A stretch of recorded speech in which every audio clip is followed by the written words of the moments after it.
சாஸ்திரி சொன்னார், எனக்கு இந்த அடிக்கடி நான் சொல்றது என்னன்னு சொன்னால், நானும் அவரோட இடத்துல சாஸ்திரம் கேட்டனாங்க. அவர் சொன்னார், நீ இந்த நாட்டில் இருக்க மாட்டான், அது மட்டுமல்ல நீ கல்வியில ஒரு உச்ச நிலையில இருப்பா அப்படின்னு சொன்னார். அப்ப நானும் பார்த்து போட்டு நான் எப்படி இருக்க போறோம் தெரியாதுன்னு சொல்லிட்டு போயிட்டோம். நிச்சயமாக இந்த சாஸ்திரிய தேர்தல் கிடைக்கிறது. அதே நிலைதான் அவருடைய வாழ்க்கையிலே அவருடைய காலங்கள் கடந்து கொண்டு போனது.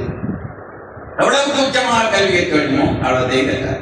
அதற்கு அப்பா இந்த நூல் சொல்கின்ற விடயம் என்னவென்றால், எமக்கண்டு பாரம்பரியமான சில கலைகள் இருக்கின்றது.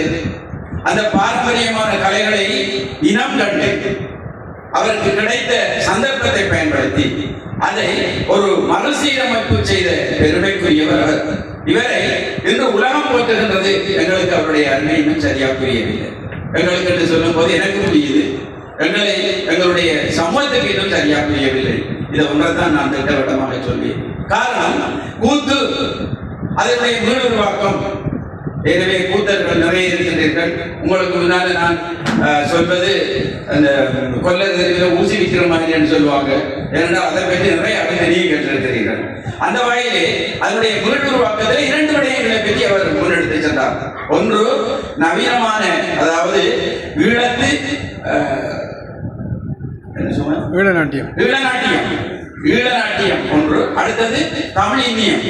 இந்த 2 விடயங்களையும் அவர் முன்னெடுத்து சென்ற பெருமைக்குரியவர் வித்யானந்தன் சார் அவருடைய. அதை தொடர்ந்து மமனோன் சாருடைய வழிகாட்டலே அவர் அதை முன்னின்று எங்களுடைய நாட்டில் மட்டுமல்ல ஐரோப்பா முழுவதிலுமே அதை பரப்பி இன்று உலகம் பூராகவும் அந்த ஈழநாட்டியம் என்கின்றதும் இனியம் தமிழ் இனியம் என்கின்றதும் சிறப்பு வளர்ச்சி அடைந்திருக்கின்றது.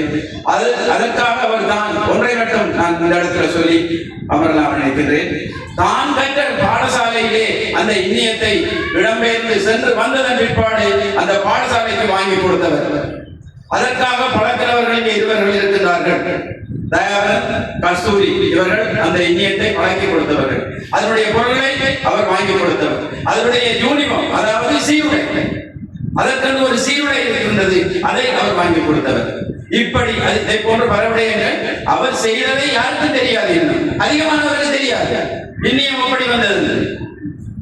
எனவே இந்த உண்மை, இது போன்ற பல உண்மைகள் நிறைவாக இருக்கின்றது.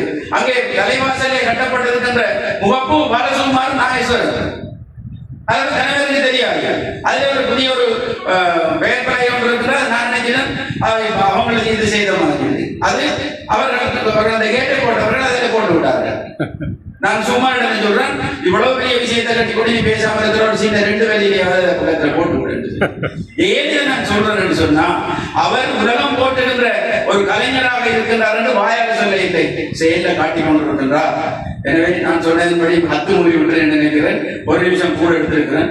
மேலும் பல சந்தர்ப்பம் கிடைக்கும் போது இந்த நூலை விமர்சனம் செய்வதற்கு எனக்கு அவர் சந்தர்ப்பம் தருவார். அதை நான் செய்ய வேண்டும் என்று கூறி உங்களிடம் விடைபெறுகின்றேன். நன்றி.